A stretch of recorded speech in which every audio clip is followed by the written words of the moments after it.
समझ में आ रही है। पहली प्राथमिकता है कि क्योंकि ये जिला मुख्यालय है और नगर निगम भी है, तो एक थोड़ा सा शहर का, नगर निगम का उस तरह का जो है एक एहसास होना चाहिए जब कोई व्यक्ति शहर में आए तो थोड़ा सा ट्रैफिक मूवमेंट जो है ठीक हो, थोड़ी सी साफ सफाई हो, थोड़ा सा सौंदर्यीकरण हो। ये मुझे लगता है कि इसकी बहुत जरूरत है। अगर जिला मुख्यालय ठीक होगा तो धीरे धीरे बाकी स्थान भी वो होंगे। दूसरा, स्वास्थ्य जो है बहुत महत्वपूर्ण है, चाहे वो जिला अस्पताल हो, चाहे हमारे सीएचसी हो, चाहे प्राथमिक स्वास्थ्य केंद्र हो, उसकी व्यवस्थाओं को जो है ठीक करना ये भी प्राथमिकता है। यदि हम प्राथमिक स्वास्थ्य केंद्र हमारे ठीक रहेंगे, सीएचसी ठीक रहेंगे, वहां पर मेडिकल ऑफिसर रहेंगे, तो जिला अस्पताल पर जो प्रेशर पेशेंट्स का होता है ओपीडी का, वो भी कम होगा, तो उसको भी हम करेंगे। तीसरा, राजस्व के मामले में तो ये परमानेंट जो है प्रायोरिटी होती है, और कलेक्टर जो पद है वो खुद ही मतलब रेवेन्यू की दृष्टि से रेवेन्यू डिपार्टमेंट से आता है, पेरेंट डिपार्टमेंट रेवेन्यू डिपार्टमेंट से आता है, तो राजस्व तो हमेशा प्राथमिकता में रहेगा। जो सीमांकन मान लीजिए कई महीनों से पेंडिंग है तो वो सीमांकन समय से हो जाए, जो अविवादित नामांतरण है, बंटवारे हैं, वो समय से हो जाए। तो मैंने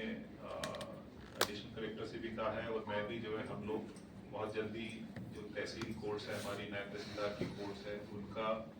निरीक्षण हम प्रारंभ करेंगे। और उसके निरीक्षण में जो भी नेगेटिव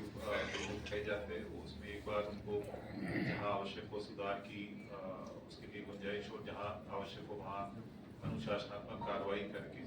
जो रेवेन्यू वर्क है, जो रेवेन्यू कोर्ट का काम है, उसमें वो डेफिनेटली प्रायोरिटी एरिया में रहेगा। शिक्षा में प्राइमरी स्कूल्स की जो हालत है, ओवरऑल शिक्षा पे फोकस रहेगा, और उसमें भी जो पहली से पांचवी वाला जो ब्रैकेट है, जो ये कक्षाएं प्राइमरी, उस पर विशेष फोकस मेरे हिसाब से वो प्राथमिकता रहेगी। कक्षा 1, 2, 3, क्योंकि वो जो नींव होती है, वो नींव यदि मजबूत हो 1, 2, 3 में, कक्षा 3 के अंत तक बच्चा यदि अपनी किताब को, पाठ्य पुस्तक को पढ़ने लग जाए और बेसिक जो गुणा भाग करने लग जाए, तो आगे की कक्षाओं की दक्षताएं जो है वो हासिल कर सकेगा। प्रशासनिक अधिकारी हो और कोई भी व्यक्ति, प्रशासनिक अधिकारी हो या कोई भी जनप्रतिनिधि हो, तो किसी के लिए भी ये संभव नहीं होता है कि सारी समस्याओं को जो है रातों रात, या सभी को 1 महीने में, 2 महीने में, 3 महीने में सभी समस्याएं जो है उसको सुलझा दे। जो आपने चीजें बताई उसमें कई चीजें हैं जिसमें आपको सकारात्मक परिवर्तन जो है सोमवार से ही देखने को मिल जाएगा। जैसे वो कोई चीजें ऐसी है जो 48 घंटे वाली चीजें हैं, जैसे मैंने बताया कि पंचायत में जो है कार्यालय का प्रतिदिन खुलना, वहां पर ग्राम पंचायत सचिव उनकी उपस्थिति सुनिश्चित रहना, सप्ताह में जो है 2 दिवस प्रत्येक पटवारी का वहां पर कार्यालय में जो है उसमें उपस्थित रहना, टीचर्स की जो अटेंडेंस है, उनकी जो टाइमिंग है, पंक्चुअलिटी, वो बनना, शासकीय कर्मचारी भले ही वो कहीं भी रहे पर कार्यालयीन समय जो है उस समय में उनका आना। तो ये जो समस्या, या कहीं कहीं आपने थोड़ी सी वो भी बताई कि साफ सफाई जो है उसकी समस्या है, तो ये चीजें जो है ये तो इमीडिएटली इसमें हो जाएगी। बट कई सारी ऐसी चीजें हैं जो जिसको समय जो है थोड़ा सा लगेगा। तो कोई चीज है जो हो सकता है कि जिसको 3 महीने लगे, कोई चीज है जिसको 6 महीने लगे, किसी को जैसे जल जीवन मिशन है, तो जल जीवन मिशन बहुत बड़ी स्कीम है, उसमें कुछ मल्टी विलेज स्कीम्स होती है, कुछ सिंगल विलेज स्कीम है, या कोई इंफ्रास्ट्रक्चर रिलेटेड जो स्कीम है उसमें उसका एक अपना निश्चित समय होता है, उसको हम गति प्रदान कर सकते हैं, स्पीड दे सकते हैं, पर वो बहुत जो है उसमें इमीडिएटली आपको उसका आउटपुट नहीं दिखता है, धीरे धीरे उसका आउटपुट जो है वो जरूर इसमें दिखता है। या जैसे आपने बताया कि फूड वाली जो समस्या है, मिलावट वाली समस्या है, तो ये बात सही है। मतलब बाहर भी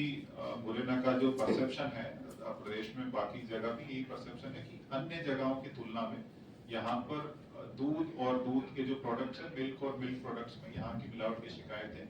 अन्य जगह भी आदमी जो सुनता है, समाचार पत्रों के माध्यम से आती है। तो इसमें जैसे हम सैंपलिंग तो इमीडिएटली हम बढ़ा देंगे, ये तो हम सोमवार से ही बढ़ा देंगे, लेकिन उन पर कार्रवाई में वो टाइम गैप रहेगा, क्योंकि उसकी रिजल्ट जो है कई महीने बाद उसकी लैब की टेस्ट की रिपोर्ट होती है, तो उस पर पेनल्टी जो अधिरोपण है वो कुछ महीने बाद होगा। सैंपलिंग जो है वो अभी हो जाएगी, पीछे जो सैंपलिंग हो चुकी है प्रोडक्ट्स की जिनकी रिपोर्ट अभी आती जाएगी, तो वो उस पर कार्रवाई या उस पर पेनल्टी अधिरोपित होती जाएगी। ऑलरेडी जो अधिरोपित हुई है उसकी आरआरसी की कार्रवाई जो है, जो हमारी प्रक्रिया है रेवेन्यू के हिसाब से, उसको हम करते रहेंगे। ट्रैफिक में भी हटाने के पहले ये देखना होता है, जैसे मैंने बताया कि आपने ठेले वालों का, रेडी वालों का किसी ने बताया, तो ये एक बार जो है सबको मतलब वहां से हटाना बहुत आसान है, मतलब हम चाहे तो कल संडे के दिन सब जगह वो हो जाएगा। उसमें समस्या होगी 8 दिन बाद वो वापस आ जाएंगे। वो इसलिए आएंगे कि जब तक उनको ऐसा वैकल्पिक स्थान हम नहीं दे पाए जहां पर वो लोग भी, उनकी सहमति हो कि वो भी सहमत हो जाने के लिए, और जहां उनकी आजीविका भी प्रभावित ना हो। ठीक है, हर जगह पर थोड़ा सा 15 दिन, 20 दिन, 1 महीना लगेगा ग्राहक को, लोगों को वहां तक पहुंचने में, फल फ्रूट खरीदने में, पर उस समय के बाद भी यदि उनको थोड़ा सा लगे कि उसके बाद ठीक हो जाएगा तो वो शिफ्ट हो जाएंगे। लेकिन ऐसे बिना वैकल्पिक स्थान पर हम जैसे उसको फोर्सिबली करेंगे तो वो हटा देंगे, एक ही दिन में हटा देंगे, लेकिन उस चीज के वापस उसके बाद में उनके आने का संभावना जो वो बनी रहती है। इसलिए मैं चाहता हूं कि ये जो समस्याएं हमने डिस्कस करी है, इसका जो सॉल्यूशन है, भले ही उसमें कुछ महीने टाइम लगे, बट एक बार जो हो तो वो थोड़ा सा स्थायी रूप के लिए हो, भले ही उसमें समय लगे। बाकी कई चीजें हैं जो इमीडिएटली जिस पर धीरे धीरे कार्रवाई जो है शुरू हो सकती है, जैसे आपने जिला अस्पताल का बताया, अन्य अस्पताल का बताया, तो वहां पर डॉक्टर्स की ओपीडी समय में उपलब्धता होना, या वहां पर जो शिकायतें हैं लोगों से जो है अतिरिक्त पैसा लेने की जो शिकायत आप लोगों के माध्यम से प्राप्त हुई, तो उसको क्रॉस वेरीफाई करके, क्रॉस चेक करके, जहां जहां ऐसी शिकायत सही पाई जाती है तो उसके विरुद्ध जो है कार्रवाई हम करेंगे। या टीचर्स का आपने बताया कि टीचर्स नहीं पहुंचते हैं, तो जो टीचर्स नहीं पहुंचते हैं उनके विरुद्ध कार्रवाई हम करेंगे। तो ये इनमें जो है सुधार आपको काफी इमीडिएटली जो है देखने को मिल सकता है, पर बाकी चीजों में थोड़ा सा उसमें समय थोड़ा लगता है। जैसे आपने फुट ओवर ब्रिज की बात करी बामोर में, तो जो लोहे वाला है उसकी शिफ्टिंग हम जल्दी कर देंगे, बट परमानेंट जो है उसको फ्लाईओवर बनाने में वो तो कई चीजें ऐसी है जो राज्य स्तर से जब तक नहीं होती तो हम उसमें अपने स्तर से भी, प्रशासनिक स्तर से भी उसको परस्यू करेंगे, और जो हमारे वरिष्ठ माननीय जनप्रतिनिधिगण हैं उनके माध्यम से भी हम शासन स्तर पे उसमें अप्रूवल्स के लिए प्रयास उसमें करते रहेंगे। कुछ संस्थाओं के आप लोगों ने विशिष्ट नाम लिए, कस्तूरबा गांधी बालिका विद्यालय, कुछ केजीबीवी का आपने बताया, कुछ स्पेसिफिक रोड्स पर आपने बताया, एक गौशालाओं का जो इशू आया, तो अभी शासन की जो है प्राथमिकता में है कि उस चीज में मैं आपको नहीं बताऊं कि भाई मैंने आपके इस पे किया जैसे, पर आप ये महसूस करेंगे कि कोई समस्या आपने यदि रेस की है तो अगले 10 दिन में, 12 दिन में, 15 दिन में उसमें कोई एक्शन हो रहा है तो आपको लगेगा कि आपकी खबर का असर हुआ है। तो मैं ये चीज भी बिल्कुल अपेक्षा नहीं करता कि कोई जो है जहाँ सुधार की गुंजाइश हो या कोई निगेटिव न्यूज हो उसको बिल्कुल पीआरओ जो है रिक्वेस्ट करे कि नहीं इसको बिल्कुल वो करना है, और सिर्फ 100% पॉजिटिव ही हो, पॉजिटिव का कवरेज भी हो, ताकि ऐसा माहौल जिले में एकदम निराशाजनक माहौल, हताशा का माहौल लोगों में नहीं रहे कि बिल्कुल कुछ ही नहीं हो रहा है। तो जो अच्छा काम हो रहा है वो भी हाईलाइट हो, पॉजिटिव भी हो, जहाँ कमियां है, सुधार की गुंजाइश है, वो भी हाईलाइट जो है वो होना चाहिए। तो जो भी चीजें इस तरह की आएगी संज्ञान में आप लोगों के माध्यम से, तो उसको मैं बहुत मतलब क्या कहते हैं पॉजिटिव वे में लेता हूँ कि हमें फीडबैक मिला है ना। जैसे अभी मैं हूँ तो मैं प्रत्येक जो गांव है, प्रत्येक गांव का तो मैं दौरा कर नहीं सकता हूँ, तो जब किसी गांव का मैं दौरा करूंगा फील्ड में जाके वो चीज मुझे पता चलेगी, तो वही चीज आपके माध्यम से भी पता चल जाए कि फला फला गाँव में जल जीवन मिशन जो है वो सक्सेसफुल नहीं है, उसकी ओवरहेड टंकी, उसकी कैपेसिटी कम है, उसकी पाइपलाइन में लीकेज है, उसका रोड रिस्टोरेशन जो है वो ठीक नहीं हुआ है, उसमें जो है उसी पंचायत में 2-3 गांव है पर जो वॉलमैन है वो किसी एक पर्टिकुलर गांव में, किसी एक पर्टिकुलर मोहल्ला बस्ती वहीं पानी जो है सप्लाई मिलती है, बाकी जगह जो सप्लाई का ड्यूरेशन जो है कम रहता है।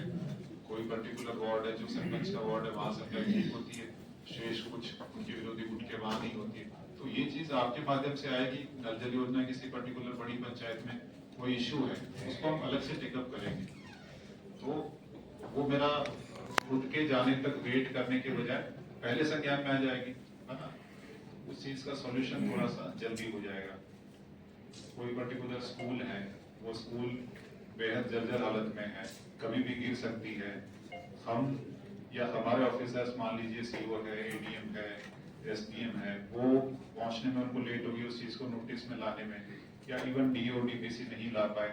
आपके माध्यम से पता चल गया कि वो बिल्कुल जर्जर बिल्डिंग है, उसको डिमोलिश करना जरूरी है, टाइमली वो डिमोलिश हो गई, डिमोलिश के साथ साथ स्वाभाविक रूप से कोई चीज डिमोलिश करेंगे तो अल्टरनेटिव व्यवस्था करनी पड़ेगी। तो उसी बहाने अल्टरनेटिव व्यवस्था भी जो है उन बच्चों की, उन स्कूल की वो अल्टरनेटिव व्यवस्था भी हमारे लेवल पर जो है हो गई।